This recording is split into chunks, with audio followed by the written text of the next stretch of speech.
Hi guys, here we've got Vivo Y16 and let me show you how to change keyboard language here. But first, open messages and click on start chat. Actually, you can open any other area where you've got the option to input some text. Then select settings, pick languages, tap on add keyboard and select the language that you wish to apply as your keyboard language. As you can see, Vivo has a huge offer of languages. Okay, so let me enter it one more time.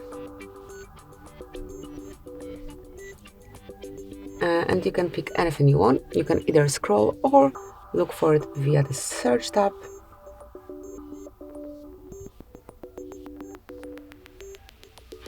Pick the language that you want to apply, click on done, and now you can either stay with both languages, then you will be able to switch between them by tapping on space, or you can remove unnecessary language, and that's it. As you can see, from now on you've got brand new keyboard language here.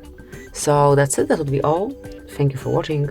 Please subscribe our channel and leave the thumbs up.